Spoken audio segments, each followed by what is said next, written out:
Assalamualaikum warahmatullahi wabarakatuh. Ketemu lagi dengan saya Yusuf Istanto untuk mata kuliah hak kekayaan intelektual.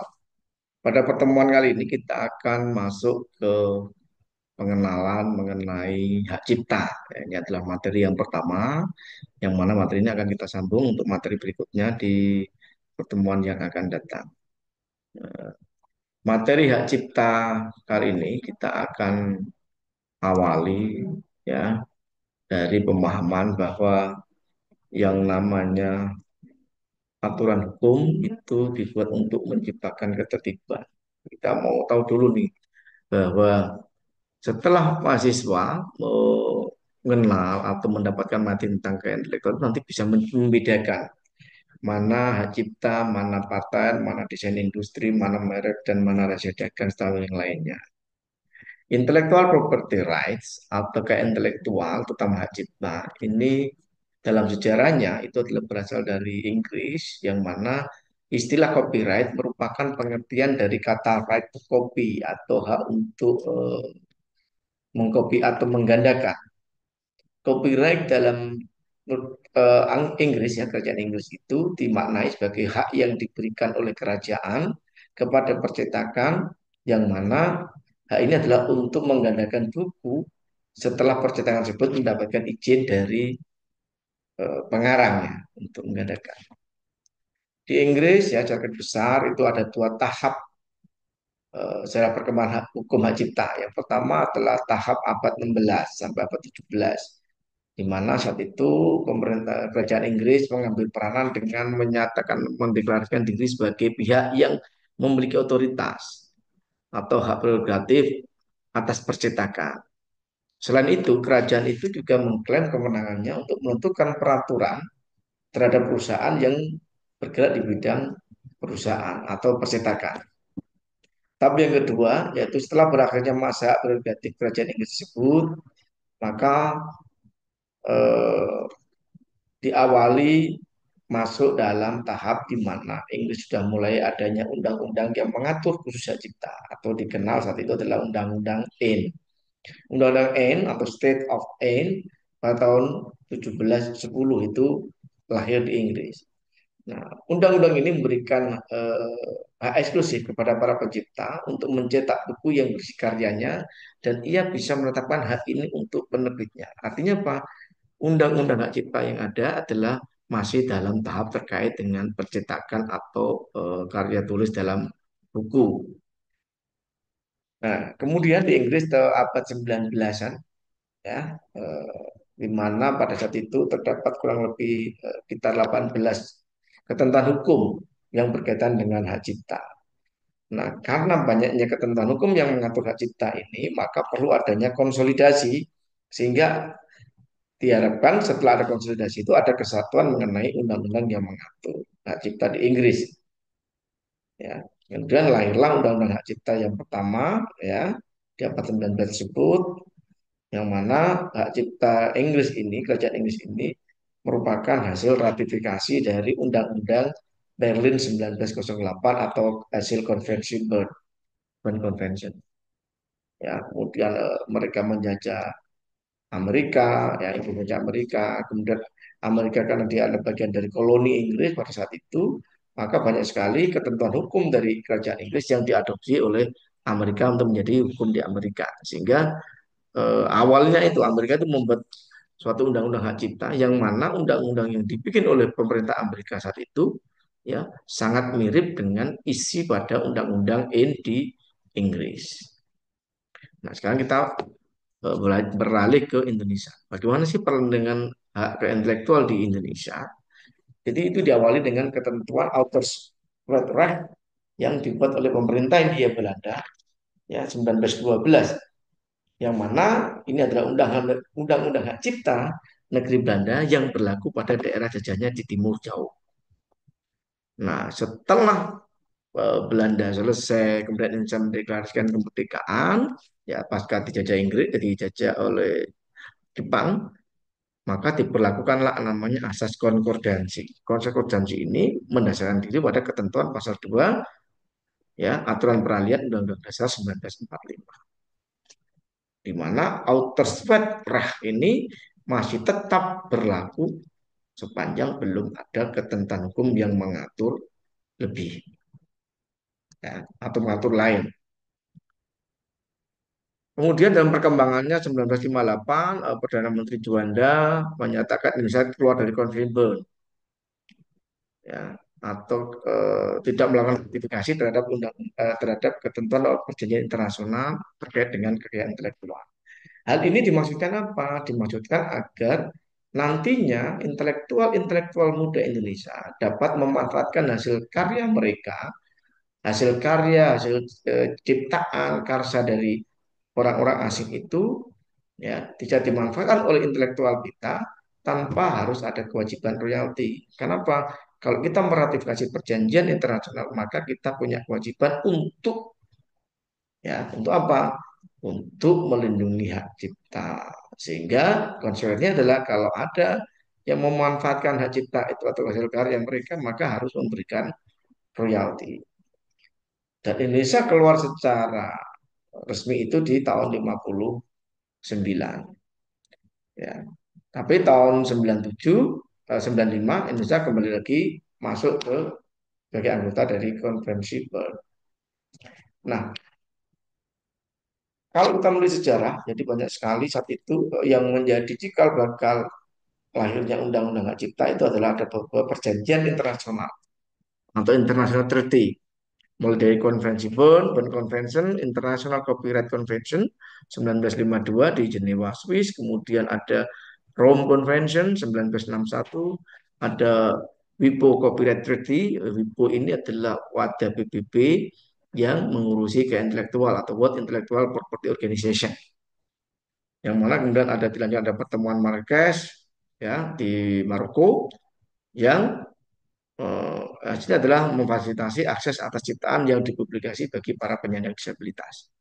Dan kemudian ada TRIPS. TRIPS adalah Trade Related Aspect of Intellectual Property Right. Nah, ini beberapa perjanjian internasional yang melatar belakangi kemudian kita harus ratifikasi dan muncullah Undang-Undang Hak Cipta. Mulai dari Undang-Undang 82, Undang-Undang 87, 97, 2002, sehingga kemudian Undang-Undang yang baru adalah 2014 tahun nomor 28.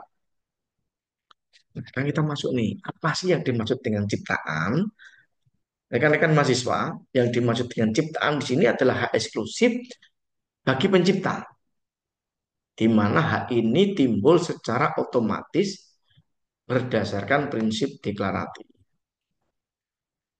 Apa sih yang dimaksud prinsip deklaratif? Yaitu ketika pertama kali ciptaan ini diwujudkan, ketika pertama kali ciptaan ini dideklarasikan, itu adalah prinsip deklaratif. Ya. Maka setelah ciptaan diwujudkan dalam bentuk nyata tanpa mengurangi pembatasan sesuai dengan peraturan undang-undang ini langsung dilindungi, automatically sifatnya. Ya itu apa ciptaan? Apa itu ciptaan? Ciptaan itu adalah setiap hasil karya cipta di bidang ilmu pengetahuan, seni dan sastra. Jadi kalau kita ngomong ciptaan, hak cipta itu adalah perlindungan terhadap ciptaan. Apa itu hasil karya cipta? Bidangnya ilmu pengetahuan, seni dan sastra. Jadi harus dipahami, kuncinya adalah ilmu pengetahuan, seni dan sastra. Nah, selain penciptaan, ada namanya pencipta. Pencipta itu bisa satu orang, bisa beberapa orang. Yang mana mereka adalah menghasilkan suatu ciptaan yang bersifat khas dan pribadi. Ini bisa dilihat di ketentuan pasal 1 angka 2 Undang-Undang Hak Cipta. Apa itu pemegang hak cipta? Pemegang hak cipta adalah pencipta sebagai pemilik hak cipta. Jadi pemegang hak cipta itu bisa pencipta sebagai pemilik hak cipta atau pihak yang menerima hak tersebut dari pencipta. Jadi pencipta itu bisa pencipta, pemegang hak cipta itu bisa pencipta, bisa pihak lain yang menerima hak dari pencipta secara sah, atau pihak lain yang menerima lebih lanjut hak dari pihak yang menerima tersebut secara sah. Jadi ini dipahami. Jadi pemegang hak cipta itu bisa pencipta, bisa juga orang lain. Prinsip dasar hak cipta itu pertama, perlindungan bersifat otomatis. Tadi saya sampaikan di depan, otomatis itu begitu karya cipta itu diwujudkan, dideklarasikan, dipublikasikan, maka ya otomatis akan dilindungi karena prinsip hak cipta adalah bukan face to face, tapi first to use atau yang siapa pertama kali memakai, siapa yang pertama kali mempublikasikan itu yang dilindungi. Di dalam hak cipta itu juga ada namanya hak eksklusif. Hak eksklusif ini kita mengenal ada moral right, ada economic right. Economic right itu berkaitan dengan segala sesuatu yang mana ini adalah hak dari pencipta atau pemegang hak cipta untuk mendapatkan manfaat ekonomi atau melakukan tindakan yang sifatnya komersialisasi terhadap ciptaannya. Sedangkan hak moral ini adalah hak yang melekat abadi pada diri pencipta. Jadi tidak bisa diutak-atik. Jadi misalnya seseorang menciptakan lagu, maka sampai kapanpun dia ada penciptanya. Ketika orang mau melakukan covering lagu dan lain-lain atau merubah lirik, maka harus izin dulu. Kalau nggak dapat izin, ya secara moral nanti bermasalah. Contoh nih, contoh. Nah, Amir itu dia membuat sebuah buku, ya, sebuah karya tulis yang mana kemudian dia menulis judulnya tentang bercocok tanam buah mangga. Nah, ide Amir itu untuk menuangkan itu. Jadi kalau selama masih dalam proses pemikiran, belum dituangkan dalam bentuk buku, maka ide Amir ini belum dilindungi. Tapi ketika dalam bentuk buku, maka ide Amir ini sudah automatically dilindungi oleh undang-undang. Terus bagaimana ketika ternyata nih setelah buku Amir ini terbit, ada orang baca nih si Rudi, Rudi baca. Kemudian dia berpikir, ini kok bagus ya. Kemudian Rudi membuat buku ya, bukunya Amir itu direproduksi kembali, kemudian di apa namanya dilakukan modifikasi, kemudian dia nulis buku tentang bercocok tanam buah mangga arum manis. Jadi ada mangga secara umum, kemudian dibuatlah secara khusus. Jadi terinspirasi, tertarik membuat buku gara-gara membaca tulisannya si si Amir.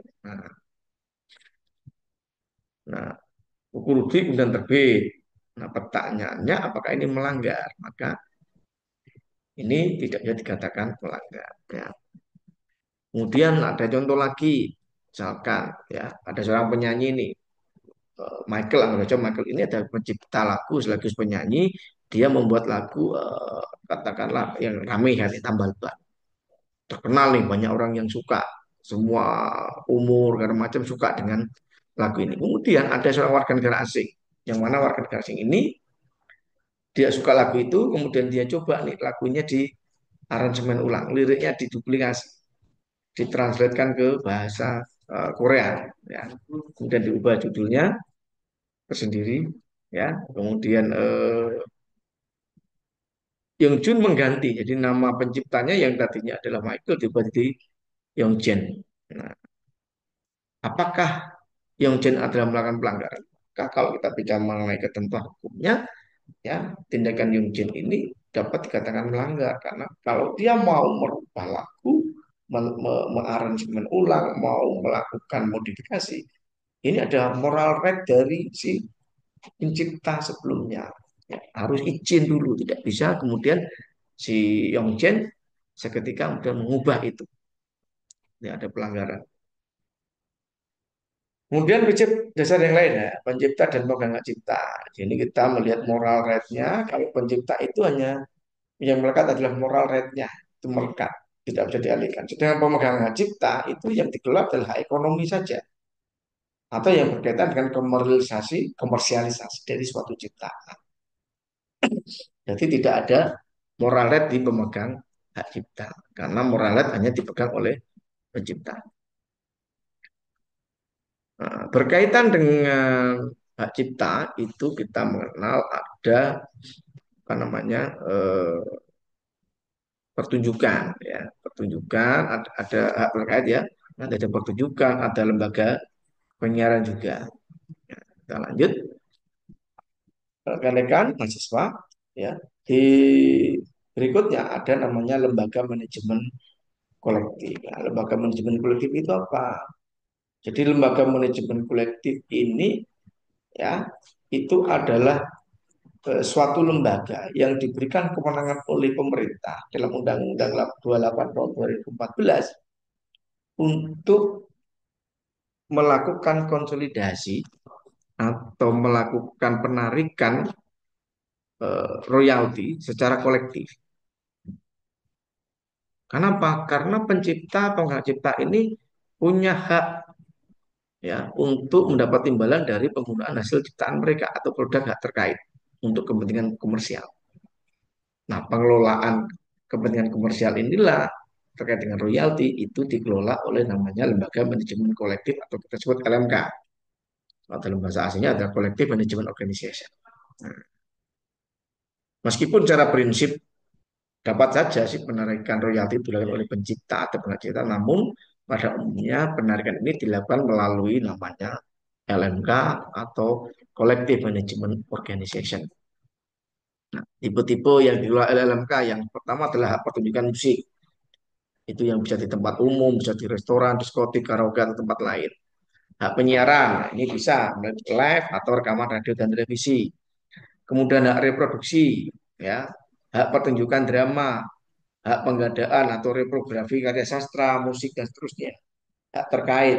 Nah, ini tipe-tipe yang dikelola oleh lembaga manajemen kolektif. Jadi ada pertunjukan, hak siar, hak produksi, hak pertunjukan drama, hak pengadaan, dan hak terkait. Nah, bagaimana cara menarik royalti?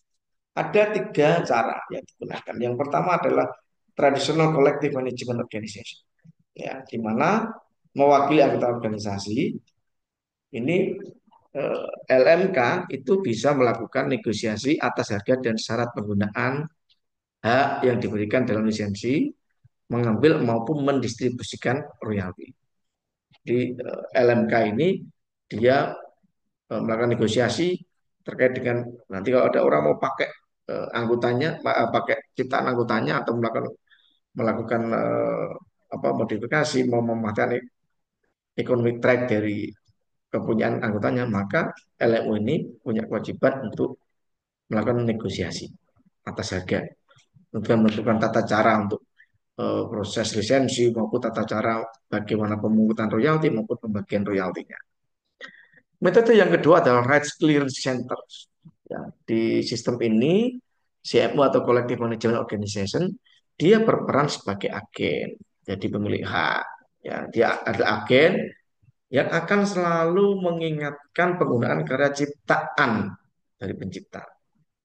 Di sistem ini, pencipta atau pengguna dia mengatur sendiri tentang syarat penggunaan hak cipta. Jadi syaratnya kalau mau pakai karya cipta itu apa, bayarnya berapa royaltinya, ketentuannya seperti apa, mau transfer mau apa cara pembayaran nanti yang mengatur adalah bukan CMO tapi adalah pencipta atau pemegang hak cipta itu sendiri. Karena CMO ini hanya menjadi agen saja. Kemudian yang terakhir ada namanya one stop shops, yaitu jenis penggabungan. Ada beberapa CMO yang memberikan penawaran dan penarikan kepada pengguna atas sentralisasi sumber di mana hak akan diperoleh secara cepat dan mudah. Tentunya untuk bisa mendirikan lembaga manajemen kolektif itu tidak mudah. Ada beberapa syarat yang harus dipenuhi. Yang pertama, lembaganya harus berbentuk badan hukum. Nirlaba, jadi lembaga yang narik atau lembaga lembaga manajemen kolektif ini tidak boleh mencari keuntungan sifatnya. Harus nirlaba. Yang kedua, harus mengantongi kuasa dari pencipta atau pemegang hak cipta atau pemilik hak terkait. Nah, soal kesini isinya apa? Isinya adalah untuk menarik, menghimpun, dan mendistribusikan royalti atas pemakaian karya cipta. Yang ketiga, lembaga ini atau organisasi ini, CMU itu harus paling tidak memiliki anggota pencipta lagu atau pencipta sebanyak minimal 200 juta orang pencipta. Ya, ini untuk CMO yang bergerak di bidang lagu atau musik. Ya. Sedangkan yang bergerak di bidang hak terkait atau objek hak cipta lain di luar lagu dan musik, maka minimal harus punya 50 orang anggota. Ya, jadi harus mewakili minimal 50 orang anggota. Jadi lembaga manajemen kolektifnya harus mewakili minimal tadi 50 orang anggota. Yang keempat, CMO ini bertujuan menarik, menghimpun dan mendistribusikan royalti. Jadi di organisasinya itu bertujuan tadi hanya tiga, narik, menghimpun dan distribusi. Yang terakhir, yang kelima, yaitu mampu menarik, menghimpun dan mendistribusikan royalti kepada pencipta, pemegang hak cipta, dan pemilik hak terkait. Jadi kalau mau mendirikan CMO, ya proses izinnya harus lengkap, nanti didaftarkan di Ditjen KI, dan KI nanti akan melakukan pemeriksaan terhadap permohonan, ya paling lambat 14 hari, ya itu nanti akan ada jawaban terhadap permohonan izin operasional LMK. Nah, apakah diterima atau tolak. Jadi LMK itu wajib melaksanakan audit keuangan dan audit kinerja. Ya, hasil audit diajukan ke Direktorat Jenderal Intelektual. Ya.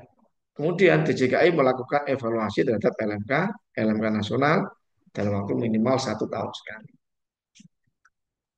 Nah, bagaimana hubungan lembaga manajemen kolektif nasional dengan LMK yang lain? Jadi, hubungannya adalah pengelolaan royalti hak cipta di bidang lagu, musik, dibentuk LMK Nasional Pencipta Lagu dan Musik.